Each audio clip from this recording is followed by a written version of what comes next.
Good morning, everyone. This is our first edition of Hablemos de Relaciones y Divorcio, which in English means let's talk about relationship and divorce. I decided to do this program at least once a month in English so people who don't speak Spanish can understand what we're talking about and take advantage of whatever I teach. I'm a divorce coach, but I do not train you to get your divorce. I help you when you're in that situation or try to save your marriage, or you already closed that cycle but you're having difficulties on moving on. So today I want to tell you that I don't want to lose the opportunity, as I almost did when I first met my husband, Dave, which he's my guest today.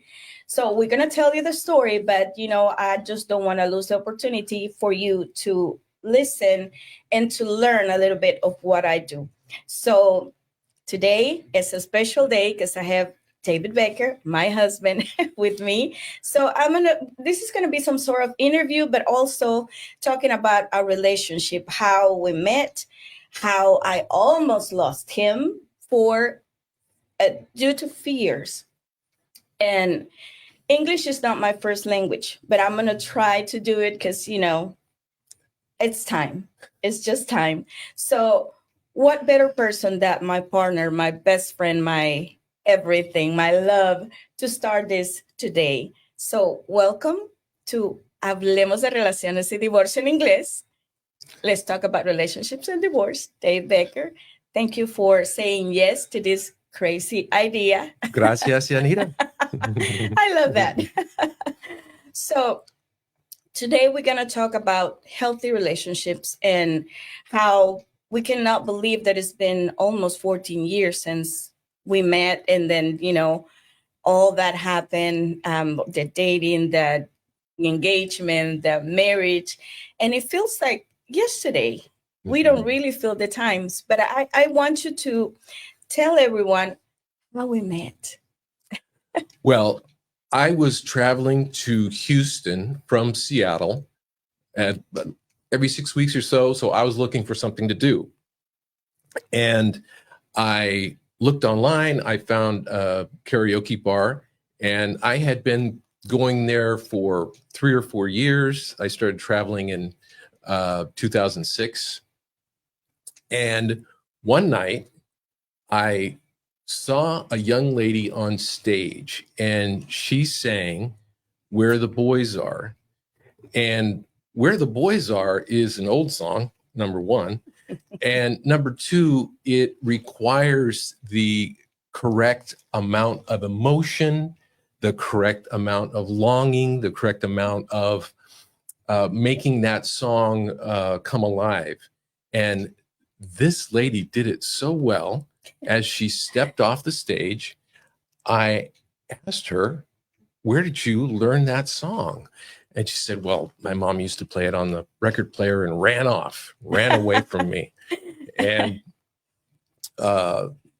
then traveling there over and over, I would see her, I would run into her, I would say hi. We sang a duet together that it didn't go well. Okay, I'll let you say that. I thought it was okay, but it wasn't up to Yanira's standards. And then one night, or one day, I emailed her. I said, "Hey, you're going to be at karaoke," and she said yes. And I didn't see her there, so I wasn't upset. It wasn't a date or anything, but I emailed her. I said, "I'm sorry, I didn't see you at karaoke." She says, "Oh well, I'll make it up to you next time. Let's go out to dinner and chat." Yes. Yes. That's the your side of the story, which is true. But let me tell you my side of the story. So back in the day, I was in my journey to heal. I was coming from a divorce and then the loss of my child years prior to that. So I was in a bad place emotionally. I was not ready to meet somebody yet. I was I didn't think that I was worthy of somebody's love. So I started looking for healing ways out of feeling the way I felt. So I started experimenting all kind of holistic works. I did Reiki, I did, everything that has to do with healing yourself. So I learned from one of those teachers or coaches that I had that you're supposed to manifest the things you want by turning everything in positive, because I used to use karaoke as my outlet to let all that pain and all that frustration out with similar songs. So my coach told me, if you want to do something, attract something different to whatever you've been living your whole life, then you need to switch. You need to change the tape. You need to start singing songs that will attract the love that you're yearning. So luckily, I found that song at karaoke and I started singing that song. And then now that I was older and, that I could understand what the song was saying, I just fell in love with it, because that song talks about this woman who is looking for the true love, who is looking for somebody who will cherish her and put her in the place that she deserves to be. And I'm like, okay, that's what I want in my life. And what a coincidence that's exactly the song that I was singing when I met you. Then, our path crossed. Of course, I didn't see it then, because, one of the things that I tell my clients is, do not assume that the universe is going to send you what you want, because you're supposed to manifest and say it word by word. How do you want that man? What would you like in that person? How do you like him physically?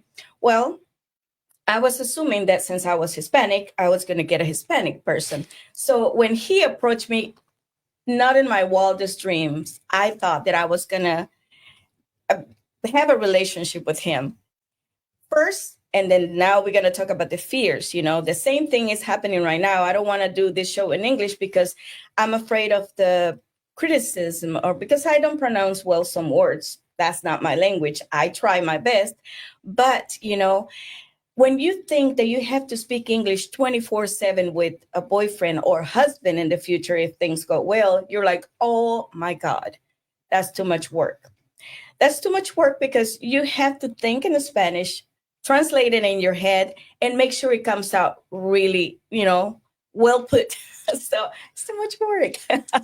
So I thought that our relationship wasn't gonna make it because of that. But oh boy, what I was gonna miss. So tell me, how do you feel that? How did that what's the word I'm looking for? That that everyday communication with me, was it hard? Was it hard at the beginning? I know I learned a lot after so many years being with him, but at the beginning I wasn't that fluid. So how did you manage that? You think much less of your English than your English is, if that's the way to say it. I get it. Your English is exquisite. It's very good.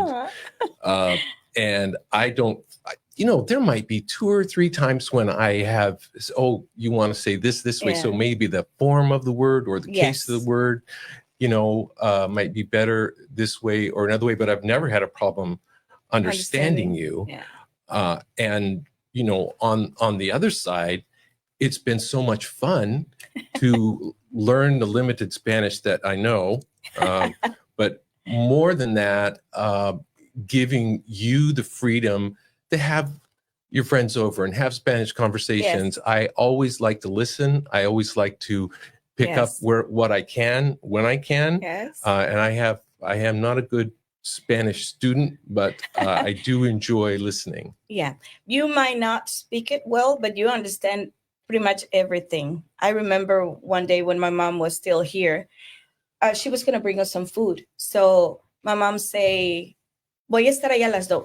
That means I'm going to be there at 2. He heard it and he said, no, tell her to come at 1. Because I had to leave for the airport. So see, and that was like the early years. So yeah, you you get some Spanish. You just, like me, afraid to speak it, afraid that people is going to make fun of you. But little did you know that we just love and cherish people who try to speak English, that is not their language. It sounds so cute. So when we sometimes laugh, it's because it sounds like a little kid trying to, speak, but it's not because, it's funny or we try to make fun of the person. It's so cute and so nice to hear somebody trying that we just smile and laugh about it. So let's speak Espanol, my love. So one of the things that I loved about you is your patience and also the respect that you had for me from the beginning. So tell them about our date in New York. Well, we can go back a few steps, because the reason I even made the offer of a trip was you had a graphic of the Eiffel Tower on your phone. Mm-hmm. And I thought, oh, do you like Paris? And that was your dream, to go to Paris. So Yes. I said, let's go to Paris. And you said, I've never been on a plane. Yeah, right. Mm-mm. So a 10-hour, 12-hour, whatever it was, to Paris wouldn't be a good first experience. So my thought was, let's go to New York. She likes to sing. So let's go see a Broadway show in New York. And so I did make that invitation. And I emailed the invitation. She said, no, I have tickets to the Houston Opera that night. So I was a little surprised that she would choose the Houston Opera over a trip to New York and a Broadway show. And let me make a pause there. And that's what happens when you don't know, and you don't know what you're going to miss. Because since I never been to New York, or anywhere for that matter, I never been on a plane before, I didn't care, because you don't know what you miss when you haven't experienced that.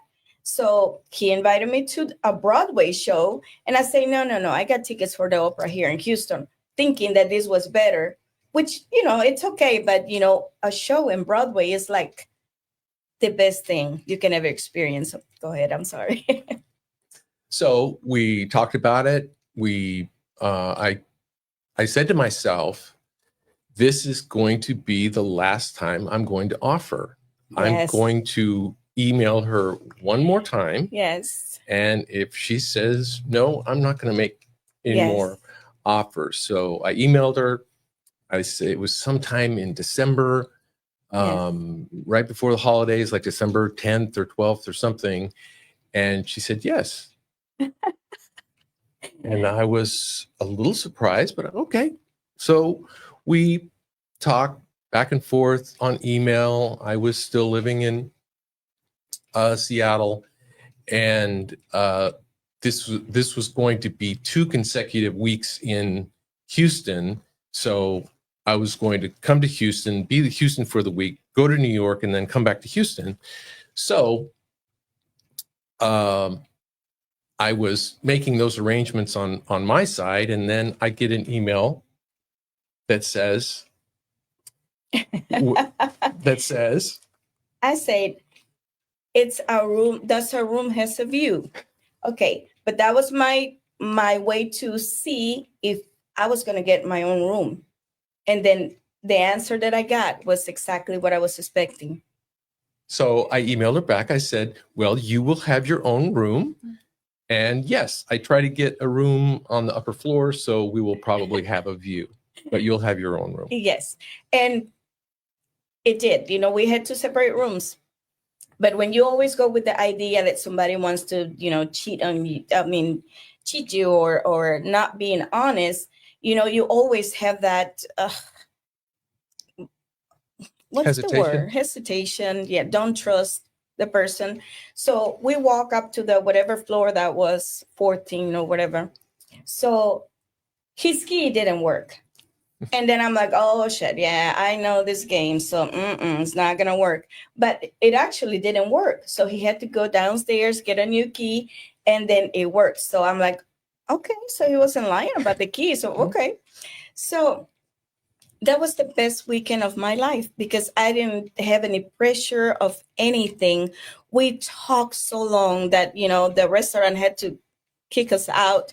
It was the best conversation, clean, sane, beautiful conversation that I ever had with a man. So it wasn't, the pressure or the sexual attraction or that, nothing like that. So I felt like, you know, it could be something here, you know, there's something maybe that I'm not seeing. I have to pay attention. And that's how everything started. When we came back from that trip, I say, okay, I'm going to try and see where this goes. And that's how we started to date. But that was like year and a half after that song that he was telling you that he heard from me. Because when you don't think you're worth pure love, true love, then you just let things get away. So be careful. And I'm talking about these people that have been divorced. This was, when he met me, I was through my second divorce. And I felt like, okay, who's going to want me? Who's going to think that I'm special? Who's going to. So you get all these ideas. And that's our next set of things that I want to talk about, that, when we don't feel like we deserve things, we're in danger of letting the best things in our life pass by. So I'm so grateful that that didn't happen to us, or to me for that matter, because as you heard him, he say that was the last time I was going to ask her out. So I'm glad I say yes. And 13 years later, and here we are. So I like to believe, and I know this in my heart, that I manifested you, because I had to do that letter to the universe where you ask exactly what you want from the person that you are looking for, man or woman. So the first thing I ask in that letter is that he cooks, because I hate to cook. Well, I hated to cook. Now, suddenly, I believe that whoever is with you makes you a better person when there is love, when there is understanding, good communication. Because one of the things that I hated the most was cooking. And now it's one of the ones I enjoy when I'm cooking. And I like to see his face when he's tasting that food and appreciating, what he eats and telling me, wow, this is great. So, when you're with the right person, your life changes. What do you think about that? Well, on the cooking front, that was a little bit of a way for me to try and get closer to her, because that was also one of my suggestions. Why don't I come over to your place and I'll cook you some steaks? And she's like, yeah, you'll do that one time. And so we did finally get together, and I'm living in Houston, and I said, why don't we make steaks for your friend? Yes. And she felt she had to prime them and say, tell Dave that his cooking is okay. I don't know how he cooks, so make sure that you say nice things about his cooking. So I cooked some steaks and I think some broccoli and some potatoes, and we had our lunch, and her friends raved about the steaks. And what did you say to them? I say, okay, come down. I just told you to say that it was good, but don't overdo it. And they were like, but it's really good. You don't know how good it is. I'm like, okay, that's it. That's enough. But, in fact, it was a really, really good steak. The reason why I say to my friends, especially John Carlos, who was my best friend, for years, I said, tell him that his food is good, because one of the fears that I had was the culture shock on food. I didn't know if I was going to like gringo food. So I didn't know if you knew how to cook, but my hope is that you did, because I hated cooking. So if you didn't know how to cook, I didn't want my friends to say, oh my God, that steak was terrible, or not eat it. So I say, if it's not good, you eat it and you say it's good, just so you won't feel bad. But you are the best cook that the food that I ever tried. And my favorite story is our first Thanksgiving. Mm. Because I said, yeah, why don't we have everyone over for Thanksgiving and I'll make a turkey. And you said, No, my family doesn't eat that. that was maybe the first culture shock for me. A Yes. family that does not have turkey on Thanksgiving. I had been cooking turkeys, Your whole life. since I could stand up in the kitchen, I would watch my mom cook a turkey on Thanksgiving. And when I was in high school, my mom said, okay, you're ready to do the turkey all by yourself. And I did. And that's one of my favorite things, is to cook a turkey on Thanksgiving. So to have that be a question was very strange. So turns out I made the turkey and I sliced up half of the turkey, put it on a platter, and took it out to the table. So I went back to the kitchen to slice the rest of the turkey. And by the time I could turn around, the turkey was gone. Even my mom, who said she'll never touch a turkey, she ate it. So that comes to show that when you cook the turkey the right way, it's really good. But, our culture is different. So we do panes con pollo, we do, tamales and all other sorts of things. And we don't really pay that much attention to turkey because, to us, it has this smell, strong smell, but yours is just perfect. So even my mom loved it, the one who say that she will never touch turkey. So it was nice. It was a very nice Thanksgiving. And since he's been cooking the turkey and everybody looks forward to that. But I want to talk about, the fear and insecurities that a relationship with different culture can cause. So my advice to y'all is give the person a chance, because you never know if that will be that, the person, it sounds redundant, but it's true, that will give you the best life ever. And not only, in happiness, but spiritually. We just have the most wonderful relationship that I just, I'm in shock that, because I was a very difficult person, because I was still healing and I was still hurt from all the craziness that I lived in my past. And one of the things that I wanted to tell you is be honest with your partner. So the first thing I did when we went on our first official date is told him all the list of bad things that I thought I was. And then he say, it's okay, I'll deal with it. Let me be the judge of that. Or I can't remember what was your phrase. But then I felt so relief because, I finally had said all the bad things that I've done, that I am, that I was. And then I didn't feel judgment. I didn't feel judged. So that was another thing that just relaxed me. So what did you think? What was going through your mind when I was telling you all the bad things that I was? Well, having been through a difficult relationship, it was not going to be anything new if it did turn out to be difficult. But my favorite story is when I first met your mom, Rosa. We went out to Rosa's favorite restaurant, which is Luby's. Yes. He hates Luby's, but he had to go. not my favorite, not my favorite restaurant. But we sat down, we had a nice dinner, and then I said to Rosa, your daughter is very special to me. Tu hija es muy especial para mí. Sí. And Rosa said, Segura?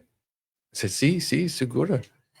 And she looked right at Yanira and said, have you told him how difficult you are to live with? Yes. And she said, yeah. And I said, yes. And he doesn't want to leave because I thought I didn't deserve a better life. the first thing I did was to tell him all the ugly things or habits, that I had, which wasn't that bad, but not everybody has the patience to work through stuff, especially when you're hurt and when you think the world is against you. So it's a hard situation to live like that. So I told my mom, yes, I told him already, but he doesn't want to leave. So let's see where this is going. So I love that. I love that I was honest, and I love that you were patient enough to say, okay, let me see that. Let me see how bad are you. And another thing is the respect, respect the time, respect how you talk to your partner.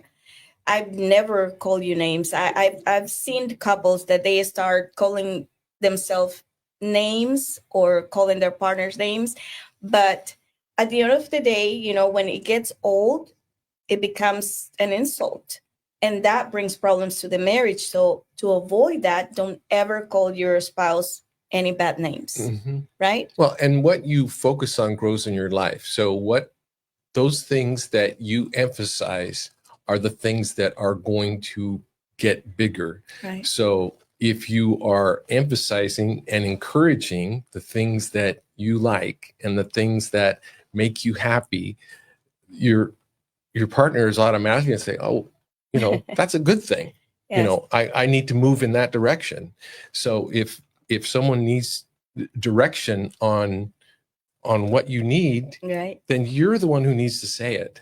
You're the one who needs to make sure that they have the ability to get pointed in a direction that suits you, that cares for you. Right.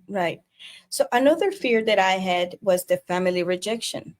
You know how you hear so many stories that when you get into, a different culture, you might be looked at differently, but it's just a fear. You have to experiment. I remember the first time I went to visit your family, they were so welcoming and so beautiful and so loving, and they still are. So I was like, okay, it's not what I thought. So sometimes you create your own barriers. Is that a word? Yes. Okay. Yes. You create your own barriers, and you deprive yourself of good things because of your thoughts, negative thoughts, I should say. Well, and my family saw how happy I was. They saw a change in me, and they were very welcoming to Yanira because of the love they knew that I felt and the happiness that I felt. So they have always loved you. Yes, and I love them as well. What about my family? Well, I guess I'm a little bit of a novelty, but I mean, everyone pretty much speaks English. Yes. And we've always had a good time. We've always had a laugh. We've always had something to talk about. Yes. And we have a little nephew and little kids that are coming into and I wish I had some grandkids. I don't. Yes. But so that's fun. We've always had good conversations, good meals, good fun. So I didn't know when I first met you, I didn't know where you were from, but I never thought of you as being from a different culture.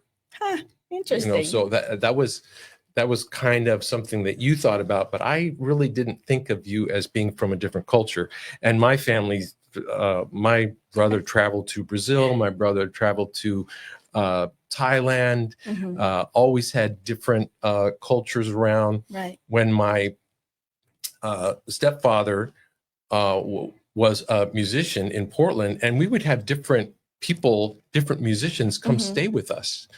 Thad Jones, a trumpet player, who's from a different race stayed with us when I was a kid. Yeah. So it was not a shock for me to have be around a different culture. I see. Yeah. And now that you say that, I remember, when we used to go out to dinners, we will always go to, steakhouses and this and that and the nice, beautiful restaurants. But then one day I say, you know what? If he is going to be the one, he's going to have to get down with my Salvadorian food. So I took him to a Salvadorian restaurant on Hillcroft. It's called Mama Rosas. Saludos, Mama Rosas. And he looked at the place and he say, "You eat here?" I'm like, "Yeah." That's my Salvadorian restaurant. So that day I ordered one of each things for him to try. Oh my God, he loved everything. It's delicious. Yes. Delicious food, simple, flavorful, and you could tell everything is handmade. Of course. Yes. Nothing out of a package. Yes, and I remember and that was the only culture shock we might have had at home. Yes. Was there was a shopping list given to me, and I went and I thought I got the right beans, but they were in a can. I have never seen that look on Yanira's face before. She looked at that and said, what is that? Yes. You don't get beans in a can. No, you get we make them. You get the dry beans and we cook them. And I say, bring some pork lard. I was thinking the carne, the meat. And then he brings a bucket full of something. I'm like, oh, no. Pork lard. It's pork lard in a bucket. No. So I had to go and get the beans and then cook everything myself. So, but he's learning now. He knows what black beans are. And then, chicharron and all that stuff that he loves so much. Pork candy. Yummy. Yes. So I wanted to talk about sports. So I know some ladies out there that really don't enjoy that sports portion of the marriage. But, we from the beginning, from day one, I believe, when we started to live together, you set some boundaries. And then I respect them. And up till now, I still respect that. You say, what did you say about Sunday? Well, Sundays is baseball and football. So and basketball, I'm gonna, and racetrack, and everything. Well, it's a sports day. So usually I'm watching a game or a race. Sometimes the race is early in the morning. And the first time I said, Yanira, there's a baseball game on, so I'm going to watch the game. And I was thinking I was going to have a beer and the game. She says, well, I'll make you some hot dogs. I said, well, okay. So I was expecting, a hot dog and some mustard and ketchup, but she brings me this beautiful hot dog with bacon and this cabbage slaw on top. It's called ceviche for Salvadorians. And I'm, German, and this reminded me of sort of a modified sauerkraut. Delicious, beautiful hot dog. So not only did I have my sports, yes, but I had a wonderful meal to accommodate that. And we just had hot dogs the other day, yes, too. On Sunday for the Super Bowl. For the Super Bowl, we had our hot dogs. So yes. So where I'm going with this is that, if your man tells you that day is mine, respect it. I use that day to go out with my friends, to go do my nails, to work on my stuff, my postings on Facebook and stuff like that. So the thing is, you have to respect your man's time. And because I know a lot of people that they get bothered by seeing their husbands on the sofa watching TV or having a beer or whatever. Just remember, they work really hard. So it's their time, their special time. If they have fun doing that, let them. But there's another thing that we enjoy, and we almost do it every week. And that's a common thing, which is the karaoke. We love singing. We love our girls at Spotlight Karaoke. We've been doing that for years. I mean, way before we met. in my count, I think it's been 20 years for me. I don't know how many years for you. It was 2006, so almost. Almost 20 years. Yeah. Yeah. And separate ways. I mean, we were going to the same place for years, and I didn't know. See, the reason why I was going to karaoke is just to release my pain and because it was safe for me. The owners back in the day, grandma and grandpa, they were so nice and they will shelter me. They'll make sure that nobody was at my table, that nobody will come and, bother me.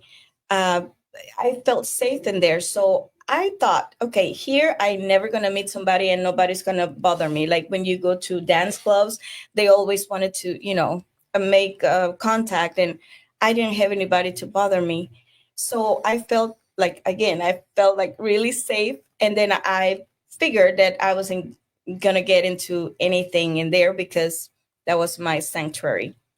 But years later, I met you, and then those were, have been the best years of my life. And there's along with that boundary, there's also the things you want to do together. And I have tried on one other activity they like, which is sailing.